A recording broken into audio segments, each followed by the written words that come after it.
এটা আপনারা দেখতে পাচ্ছেন, এটা হচ্ছে আমাদের হানাফি অর্থাৎ আহলে সুন্নাত ওয়াল জামাত, এবং আমার ডান পাশে রয়েছে আহলে হাদিস। তো এই আহলে হাদিস এবং এই হানাফি এর মধ্যে শুরু হচ্ছে আজকে এই বিতর্ক সভা। প্রথমে আমরা আহলে হাদিসদের মতামত জেনে নেব এই ইমামের পেছনে সূরা ফাতিহা পড়া নিয়ে।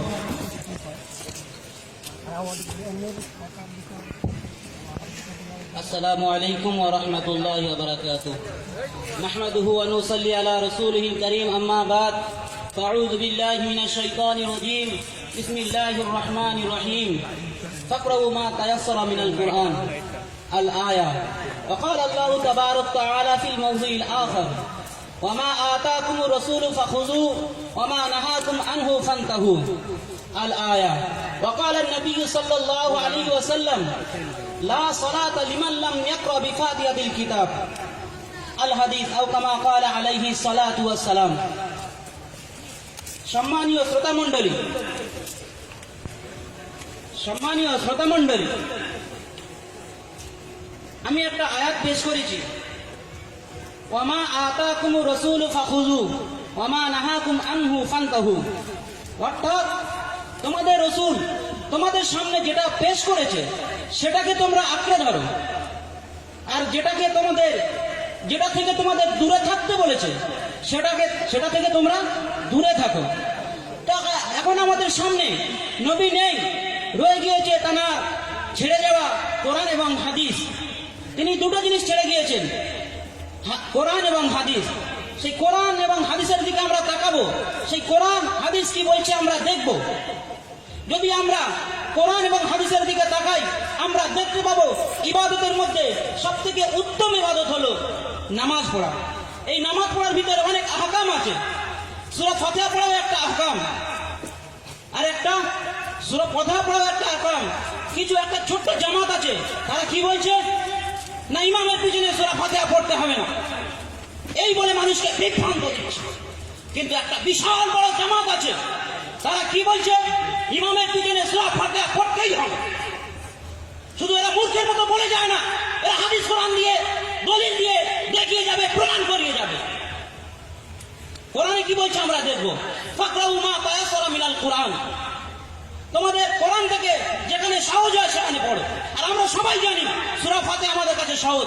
সবথেকে সহজ কোন জিনিস? সূরা ফাতিহা। কোরআন বলছে সহজ জিনিসটা তোমরা পড়ো, আর এরা বলছে সূরা ফাতিহা পড়তে হবে না। কোরআন বলছে সূরা ফাতিহা পড়ো, তাই সূরা ফাতিহা পড়া ওয়াজিব। এখন আমরা হাদিসের দিকে যাব, আমরা দেখব হাদিস কি বলছে। তো আসাহুল কুতুবি বাদা কিতাবিল্লাহি সহিহুল বুখারী। যদি কোরআন শরীফের পরে কোনো সহিহ কিতাব থাকতে হয় তাহলে সহিহ বুখারী শরীফ আছে। আর সহিহ বুখারী শরীফে কি বলছে, লা সালাতা লিমান লাম ইয়াকরা বিফাতিহাতিল কিতাব। লা সালাতা, নামাজ হবে না, চাই সে ফজরের নামাজ হোক, জোহরের নামাজ হোক, আসরের নামাজ হোক, মাগরিবের নামাজ হোক, এশারের নামাজ হোক, জানাজার নামাজ হোক, ঈদের নামাজ হোক, কোনো নামাজই হবে না।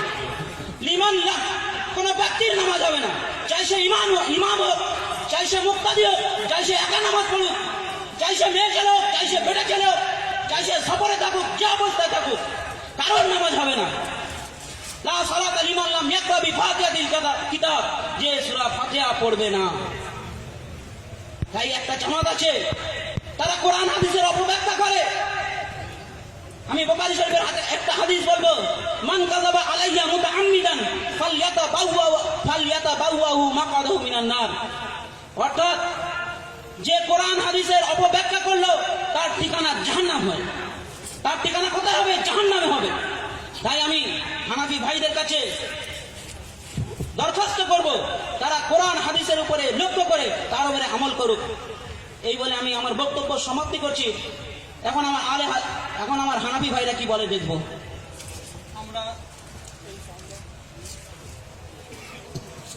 আমরা শুনলাম আমাদের আহলে হাদিস ভাইদের বক্তব্য, এবং এই বিষয়ে আমরা পরবর্তী বিপরীত গ্রুপ আহলে সুন্নাত ওয়াল জামাত অর্থাৎ হানাফি মাযহাবের আমরা মতামতটা শুনে নেব।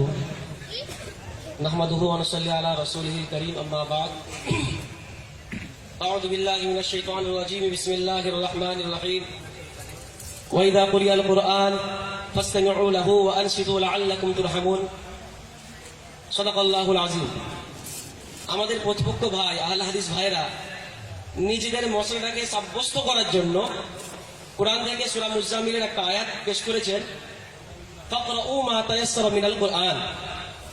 আমি তো ভাবতাম যে আহলে হাদিস ভাইদের হয়তো জ্ঞান আছে, ইলম আছে, আমি ভাবতাম।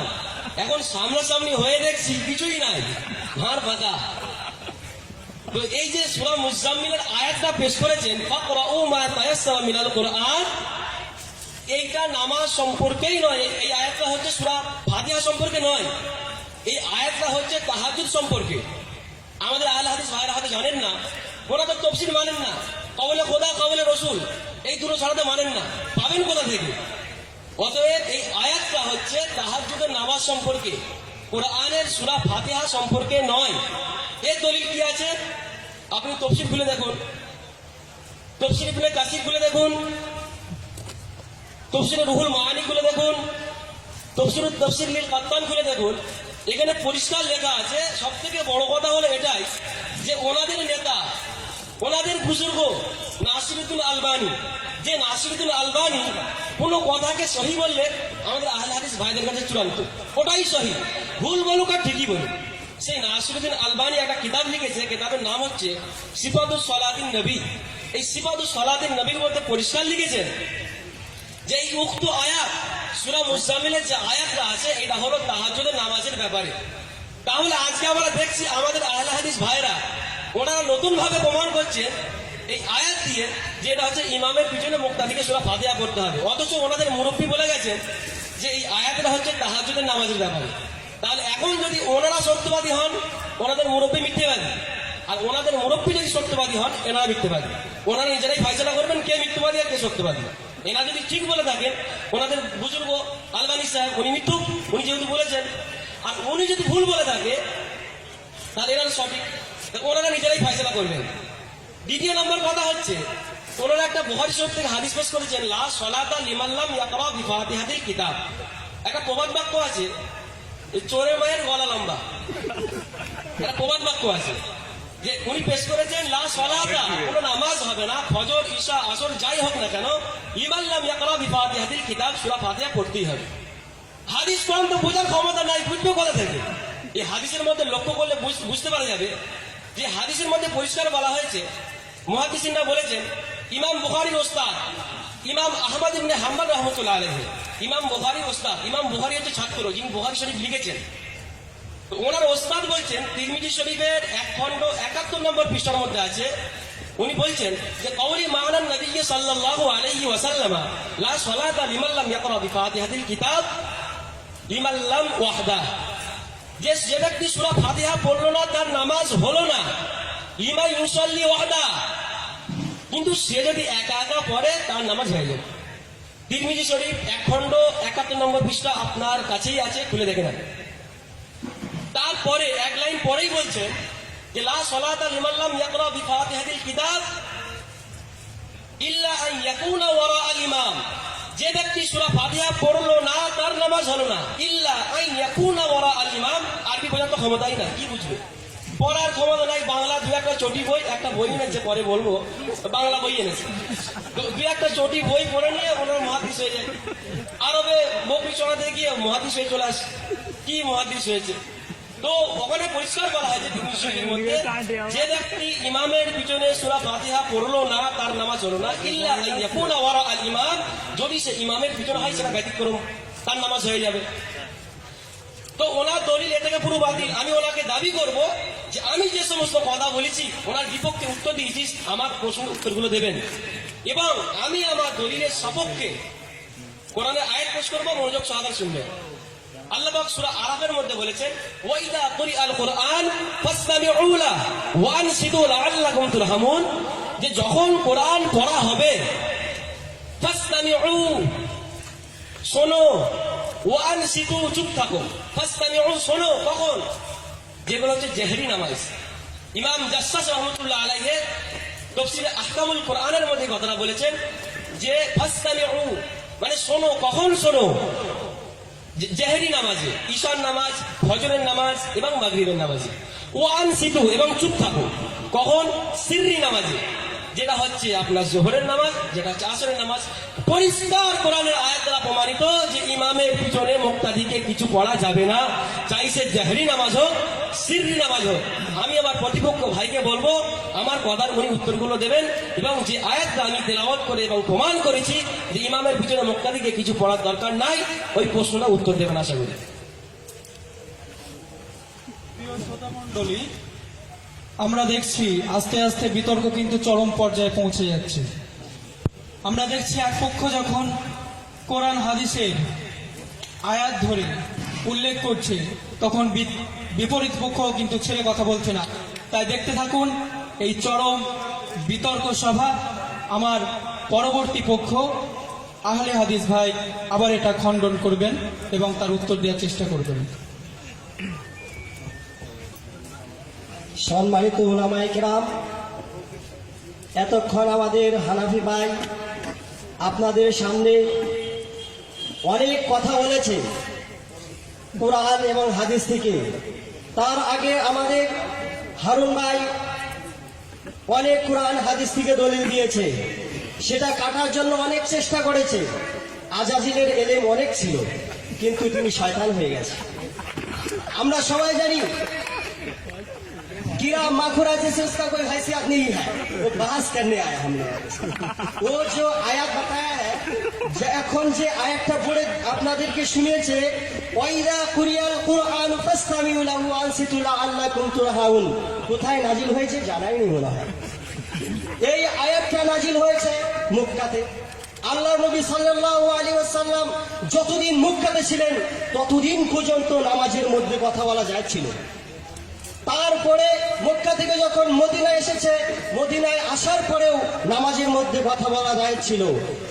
যায়েদ বিন আরকাম রাদিয়াল্লাহু তাআলা আনহু তিনি বলেন, আল্লাহ নবী সাল্লাল্লাহু আলাইহি ওয়াসাল্লাম যখন মক্কা থেকে মদিনায় আসছে, তারপরেও আমরা নামাজের মধ্যে একজন অপরজনের সাথে কথা বলতাম। আর যখন সূরা বাকেরা থেকে ওয়াকুমু লিল্লাহি কানিতিন এই আয়াত নাজিল হয়, তখন থেকে আমরা আর কথা বলি না। ওই আয়াতটার মধ্যে আছে ওয়াইদা কুরিয়াল কুরআনু ফাসতামিউ লাহু ওয়া আনসিতু লাআল্লাকুম তুরহামুন, তার মানে চুপ থাকতে বলা হয়েছে। চুপ থাকতে বলা হয়েছে। যদি নামাজের মধ্যে চুপ থাকতে বলা হয় তাহলে কিছুই বলা যাবে না, সূরাও পড়া যাবে না, কথাও বলা যাবে না। কিন্তু সাহাবায়ে কেরামকে কথা বলেছেন, তাহলে কি সাহাবায়ে কেরাম এই আয়াতটি মানেননি? মানেছে। দেখেন এই আয়াতটা কিসের জন্য নাজিল হয়েছে? এই আয়াতটা নাজিল হয়েছে ওয়াকাল আল্লাযীনা কাফারু লা তাসমাউ লিহাযাল কুরআনি ওয়ালগাউ ফি লাআল্লাকুম তাগলিবুন। এই আয়াতটা নাজিল হয়েছে আল্লাহর নবী সাল্লাল্লাহু আলাইহি ওয়াসাল্লাম যখন কোরআন তেলাওয়াত করতেন, আর কাফের বেঈমানেরা এসে হাতে তালি বাজাতো, আল্লাহর নবীকে গালি দিত, তখন এই আয়াতটা নাজিল করে বলছে ওয়াইদা কুরিয়াল কুরআনু ফাসতামিউ লাহু আনসিতু লাআল্লাকুম তুরহামুন। এই আয়াতটা নাজিল করে বলছে যে তোমরা চুপ থাকো, তাহলে তোমাদের উপর আল্লাহ তাআলা রহম করতে পারে। দেখেন কত বড় চাল খেলেছে। এখানে পরিষ্কার বোঝা গেল যে এই আয়াতটা কাফিরদের উপর নাজিল হয়েছে, আর সেই কাফিরদের উপর যে আয়াত নাজিল হয়েছে সেই আয়াতটা নিয়ে নামাজের মধ্যে ঢুকে কত বড় জ্ঞানী লোক। এত জ্ঞান পিপাসী এরা খালি নিজেদেরকে বড় দাবি করে। এবার আপনাদের সামনে আমাদের হারুন ভাই দলিল দিল।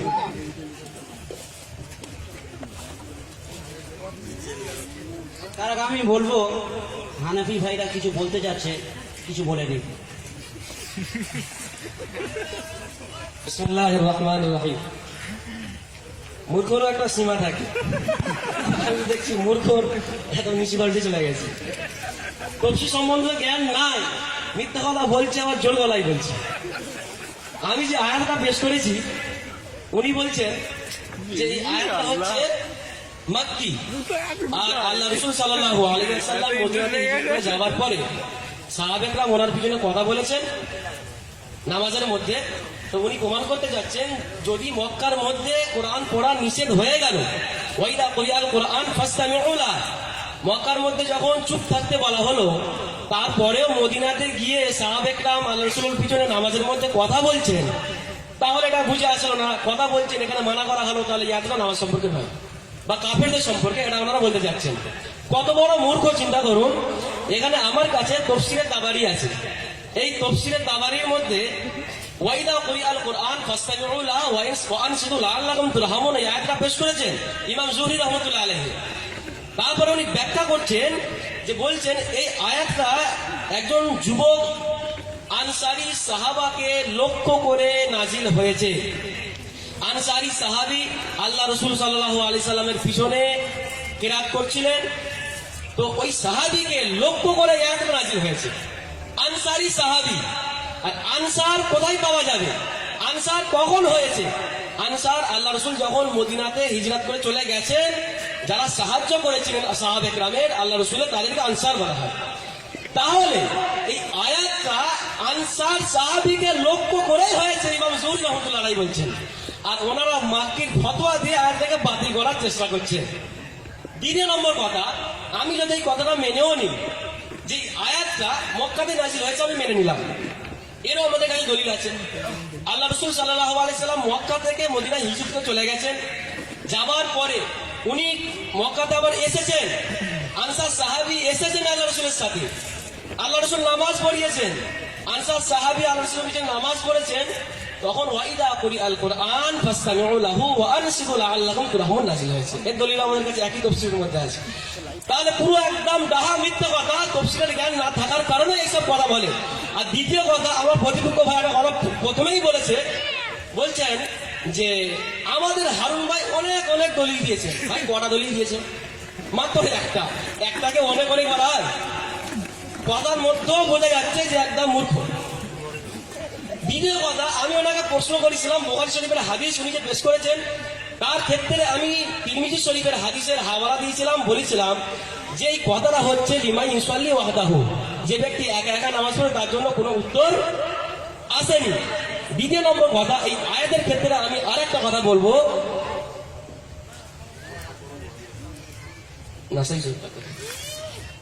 নাসাই শরীফের মধ্যে আছে, ইমাম নাসাই রাহমাতুল্লাহ আলাইহি উনি আয়াতটা পেশ করেছেন যে তাবিলু কাউলিহি আযজা ওয়া জাল ওয়াইদা কুরিআল কুরআন ফাসতামিউ লাহু ওয়া আনসিতু লাআল্লাকুম তুরহামুন, যে যখন কোরআন পড়া হবে তখন তোমরা মনোযোগ সহকারে শোনো এবং চুপ থাকো। এই আয়াতের তাফসীর করেছেন কে? ইমাম নাসাই রাহমাতুল্লাহ আলাইহি, নাসাই শরীফের মধ্যে, যেটা সিয়াসিতার মধ্যে দাখিল।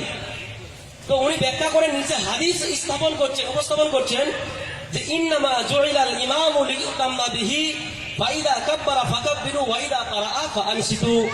ইন্নামা জুইলাল ইমামু লিইউতাম্মা বিহি, যে ইমামকে ইমাম বানানো হয়েছে তার অনুসরণ করার জন্য। ফাইদা কাব্বারা ফাকাব্বিরু, সে যখন তাকবীর বলবে, মানে ইমাম সাহেব যখন তাকবীর বলবে, ফাকাব্বিরু, তোমরা তাকবীর বলো। ওয়াইদা কারাআ, ইমাম সাহেব যখন পড়বেন, ফাআনসিতু, তোমরা চুপ থাকো। তার পরিষ্কার ইমাম নাসাই রাহমাতুল্লাহ আলাইহি বাব কায়েম করে প্রমাণ করে দিয়েছেন যে ইমাম সাহেবের পিছনে কিছু পড়ার দরকার নাই। আমি আরেকটা কথা বলে দেবো যে মক্কা মালিকের মধ্যে আছে, ওমর রাদিয়াল্লাহু তাআলা আনহু বলছেন যে আমার মনে হয় যে ইমামের পিছনে মুক্তাদি কেরাত পড়বে তার মুখে মাটি ভরে দেওয়া হবে।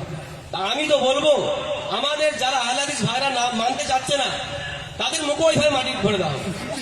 কারণ ওমর রাদিয়াল্লাহু তাআলা নিচে বলেছেন যে মাটি ভরে দাও, আমাদের কি অসুবিধা আছে? অত বড় সাহাবী বলেছে, আমরাও ভরে দিতে কোনো অসুবিধা নাই। সেজন্য আমি আমার প্রতিপক্ষ ভাইকে বলবো, আমি যে সমস্ত দলিল দিয়েছি কাটবেন এবং পুরনো প্রশ্নের উত্তরগুলো ইনশাআল্লাহ দেবেন।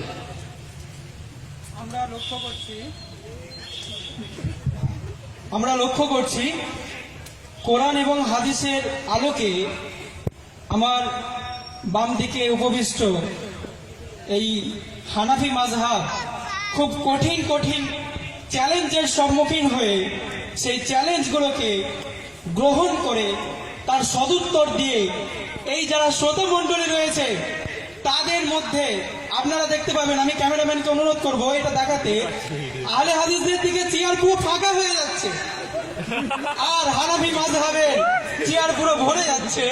তো এ থেকে দেখা যাচ্ছে যে আস্তে আস্তে কিন্তু আমাদের এই আহলে হাদিস ভাইদের দলিলগুলো কমজোর হয়ে যাচ্ছে।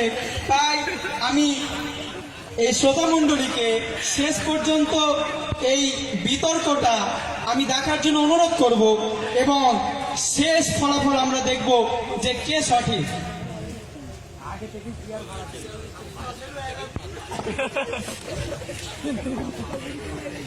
হ্যাঁ ভাই, যেটা বললো মাইকে এই মুখে মাটি ভরে দেওয়ার কথা,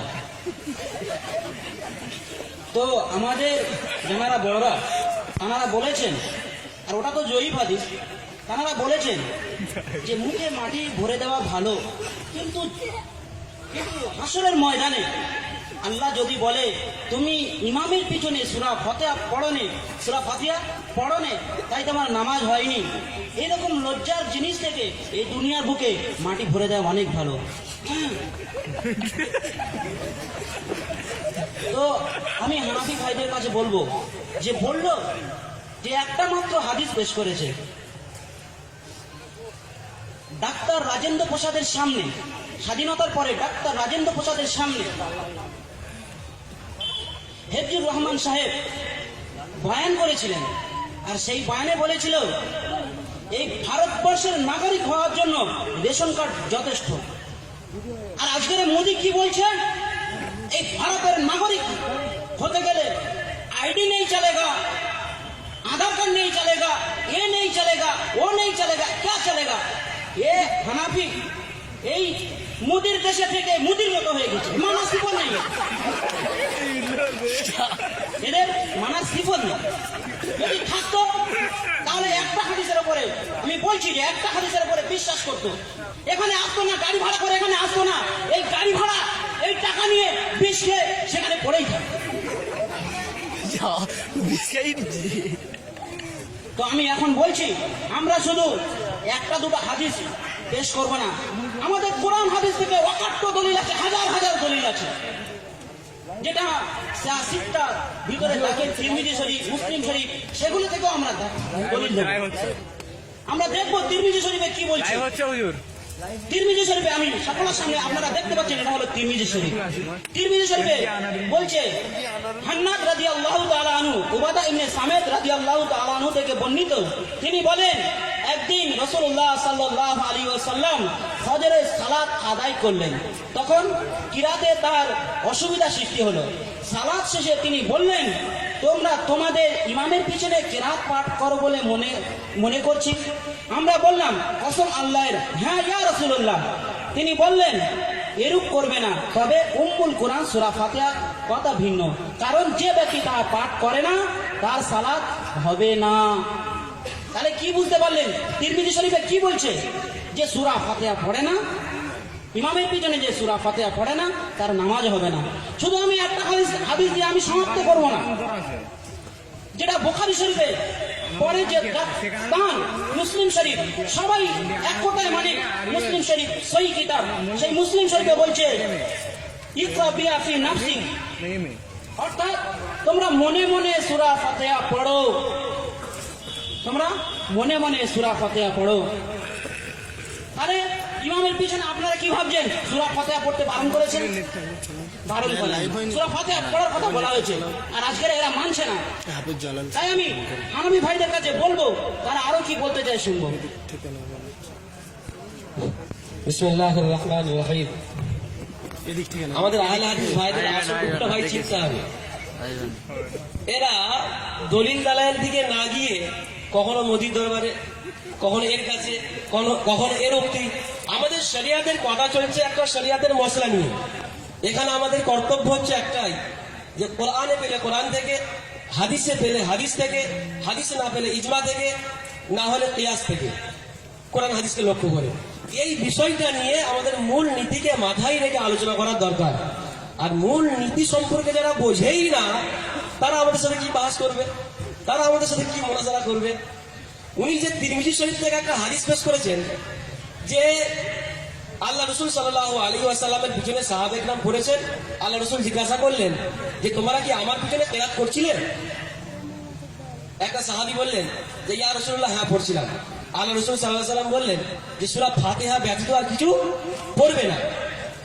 ওনাদেরই মাথার মুকুট মণি ওনার কথা আমি আগে হাওয়ালা দিয়েছি, সিফাতুস সালাতিন নবী একটা কিতাবের উদ্ধৃতি দিয়েছি। আহলে হাদিস ভাইদের মূল যে এখন মূল নেতা, তো উনি প্রতিটা কিতাবে সহি এবং জয়ীফ লিখেছেন।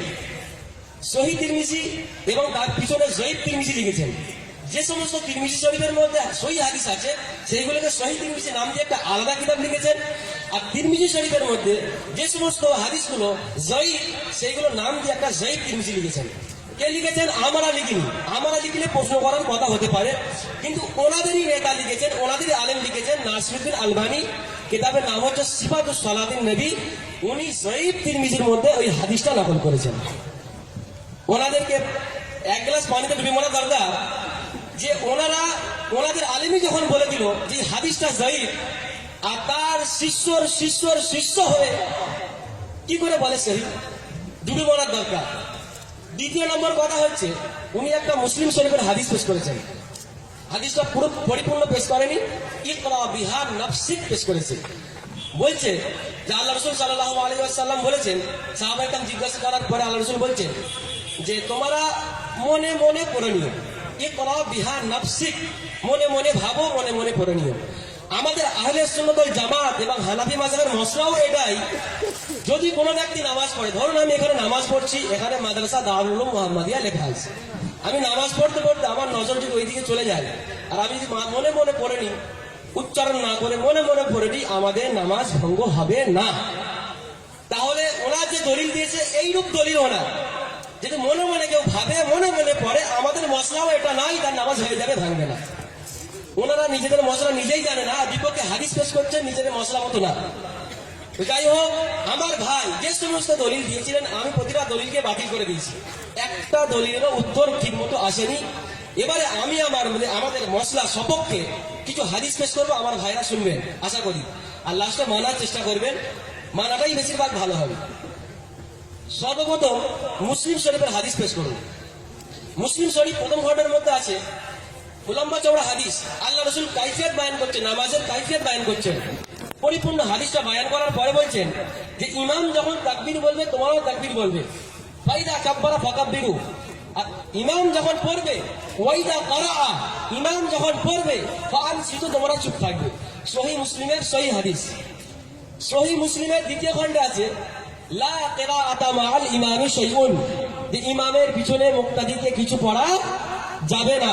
তাহলে সহিহ মুসলিম থেকে দুটো হাদিস পেশ করলাম। চলুন সহিহ বুখারীর দিকে। সহিহ বুখারীর প্রথম খণ্ডের মধ্যে আছে আল্লাহ রাসূল সাল্লাল্লাহু আলাইহি সাল্লাম বলছেন ইমাম যখন আমিন বলবে তোমরা আমিন বলবে। ইদা ক্বালাল ইমামু আমিন ফাকুলু আমিন, ইমাম যখন আমিন বলবে তখন তোমরাও আমিন বলবে, আর ইমাম যখন চুপ থাকবে তোমরা চুপ থাকবে। আমিনের কথা এসেছে এখানে, ইমাম যখন পড়বে ওয়াইদা কারাআ, তাহলে পড়নে ওয়ালা কাকে বলা হলো? ইমাম সাহেবকে বলা হলো, মুক্তাদিকে বলা হলো না। হাদিস তো সেইভাবে বুঝতে হবে যেভাবে সাহাবায়ে কেরাম বুঝেছেন, যেভাবে তাবেঈন বুঝেছেন। হাদিস যদি 1400 বছর পরে নিজের মন মতো বুঝতে চাওয়া হয়, পথভ্রষ্টতা অনিবার্য। তাহলে সহিহ বুখারী দ্বারা আমরা এটাও প্রমাণ পেলাম যে ইমামের পিছনে মুক্তাদিকে কিছু করা যাবে না। ইবনে মাজার মধ্যে আছে আল্লাহ রাসূল সাল্লাল্লাহু আলাইহি ওয়াসাল্লাম পরিষ্কার বলেছেন, যে হাদিস আমি আগে উল্লেখ করে দিয়েছি, শেষ অংশে আছে ওয়াইদা কারাআ ফাআনসিতু, ইমাম যখন পড়বে তখন তোমরা চুপ থাকবে। ইবনে মাজার মধ্যে আছে। সুনানে তিরমিজির মধ্যে এই হাদিসটা আছে, যে ব্যক্তি নামাজ পড়লো, সূরা ফাতিহা পড়লো না, তার নামাজ হলো না, কিন্তু সে যদি ইমামের পিছনে পড়ে সেটা ব্যতিক্রম। এতগুলো সিহাসিত্তার হাদিস দ্বারা প্রমাণিত এটাই হলো যে ইমামের পিছনে কিছু পড়া যাবে না। আর তারা বারবার ধরে বলছেন যে ইমামের পিছনে না পড়লে নামাজ হবে না। আমি একটা প্রশ্ন করবো, আমার ভাই যদি প্রশ্নের উত্তরটা দিতে পারেন তাহলে আজকে আমি এই স্টেজ থেকে আহলে হাদিস হয়ে বাড়ি চলে যাব। একটা প্রশ্ন করবো, ভাই যদি দিতে পারেন তাহলে আজকে আমি ওয়াদা করলাম এখানে আহলে হাদিস হয়ে বাড়ি যাব। ধরুন আমি হাদিসেরই কথা বলছি, বুখারী শরীফের হাদিস। আল্লাহ রাসূল সাল্লাল্লাহু আলাইহি ওয়াসাল্লাম নামাজ পড়াচ্ছেন, একটা সাহাবা এসেছেন, এসে দেখছেন আল্লাহ রাসূল সাল্লাল্লাহু আলাইহি ওয়াসাল্লাম রুকুতে চলে গেছে। তো উনি দূর থেকে দেখেছেন, রুকুটা পাবার জন্য সাহাবী কি করলেন, রুকু করতে করতে রুকুর মধ্যে গিয়ে শামিল হয়ে গেলেন। তো আল্লাহ রাসূল সাল্লাল্লাহু আলাইহি ওয়াসাল্লাম নামাজের পরে বললেন যে তুমি এমনটা আর পরবর্তীতে করবে না। তাও তাহলে আল্লাহ রসুল রুকুতে চলে গেছেন আর এই সাহাবীরা এসে রুকুতে শামিল হয়ে গেছে। আর সহিহ বুখারী সহিহ মুসলিম কি বলছে, যে ব্যক্তি রুকু পেয়ে গেল ওইদা তারা সহিহ বুখারী মুসলিম বলছে যে ব্যক্তি রুকু পেল সে ব্যক্তি রাকাত পেয়ে গেল। তাহলে আল্লাহ রসুল নামাজ পড়াচ্ছেন, উক্ত সাহাবী এসে রুকুতে শামিল হয়ে গেছে আর রুকু পেয়ে গেল। আল্লাহ রসুল কিন্তু নামাজের পরে কি বললেন, যে তুমি আর এরকম কাজ করবে না পরে। তাহলে সূরা ফাতিহা যদি না পড়লে নামাজ হয় না। আমাদের আহলে হাদিস ভাইরা বেশি জেনে গেছেন, আল্লাহ রসুল সেই সাহাবীটাকে বললেন না যে তুমি রুকু পেয়েছো সূরা ফাতিহা পড়তে পারোনি আমার পিছনে, তোমার নামাজটা হয়নি, ফের পড়ো। আল্লাহ রসুল বলেননি, কিন্তু আজকে এনারা বলছেন। তাহলে আমি এখন প্রশ্ন করবো এটাই, উক্ত সাহাবী তো সূরা ফাতিহা পাইনি, আল্লাহ রসুল রুকু পেয়েছেন, তাহলে তার নামাজটা হয়েছে হ্যাঁ কি না? দ্বিতীয় নম্বর কথা, আরেকটা হাদিস বলে দিয়ে আমরা কোশিশ করে দেবো। দ্বিতীয় নম্বর কথা হচ্ছে আল্লাহ রসুলের শেষ নামাজ। ওনার এত শরীর খারাপ যে উনি একবার বেহুশ হয়ে যাচ্ছেন, হুঁশ ফিরছে, ফের বেহুশ হয়ে যাচ্ছেন, লাস্ট পর্যন্ত আবু বকর রাদিয়াল্লাহু তাআলা আনহুকে উনি অনুমতি করলেন, বললেন যে তুমি নামাজটা পড়াও। তো উনি নামাজে দাঁড়িয়ে গেছেন, নামাজ পড়াচ্ছেন। এমন তো অবস্থায় আল্লাহ রসুল সাল্লাল্লাহু আলাইহি ওয়াসাল্লামের একটু শরীরটা ভালো হয়েছে আগের থেকে। তো উনি দুটো সাহাবী কাঁধে ভর দিয়ে ঘষরাতে উনি মসজিদের দিকে চলে গেছেন। তো যাবার পরে আবু বকর রাদিয়াল্লাহু তাআলা আনহু ইমামতি করছেন। তো উনি কোনো রকমে বুঝতে পেরেছেন যে রসুল চলে এসেছেন। তো উনি কি করছেন, হালকা সাইড হয়ে গেলেন। আল্লাহ রসুল হাত দেখিয়ে দিয়ে আল্লাহ রসুল গিয়ে সেই জায়গাতে বসে পড়ে উনি ইমামতি করলেন এবং নামাজটাকে সমাপ্তি করলেন। তাহলে আমার প্রশ্ন হচ্ছে এখানে এটাই যে আবু বকর রাদিয়াল্লাহু তাআলা আনহু হয় সূরা ফাতিহা পুরো পরিপূর্ণ পড়েছেন, না হলে অর্ধেক পড়েছেন। যদি অর্ধেক করে থাকেন আল্লাহ রসুল গিয়ে অর্ধেক পড়েছেন তারপর থেকে, এটাই হাদিসের মসলা। আর যদি পরিপূর্ণ করে থাকেন তাহলে আল্লাহ রসুল গিয়ে তারপর থেকে শুরু করেছেন। এখন প্রশ্ন হচ্ছে এটাই, যদি আবু বকর রাদিয়াল্লাহু তাআলা আনহু সূরা ফাতিহা পড়ে নেন, আল্লাহ রসুল তারপর থেকে পড়েছেন, তাহলে আল্লাহ রসুলের নামাজ হয়নি আহলে হাদিস ভাইদের কথা দ্বারা। আর যদি আবু বকর রাদিয়াল্লাহু তাআলা আনহু অর্ধেক সূরা ফাতিহা পড়ে থাকেন আর অর্ধেকের পর থেকে আবু বকর রাদিয়াল্লাহু তাআলা আনহু চালু করেছেন, তাহলে আবু বকর রাদিয়াল্লাহু তাআলা আনহু অর্ধেক পড়েছেন আর আল্লাহ রসুল অর্ধেক পড়েছেন। আল্লাহ রসুলেরও নামাজ হয়নি, আবু বকর রাদিয়াল্লাহু তাআলার নামাজ হয়নি। তাহলে আমার এখন আহলে হাদিস ভাইদের কাছে প্রশ্ন এটাই যে ওনারা ফয়সালা করবেন যে রুকু পেল তার নামাজ হলো হ্যাঁ কি না, আর এই লাস্ট হাদিস দ্বারা আল্লাহ রসুল এবং আবু বকর রাদিয়াল্লাহু তাআলা আনহুর নামাজ হয়েছে হ্যাঁ কি না।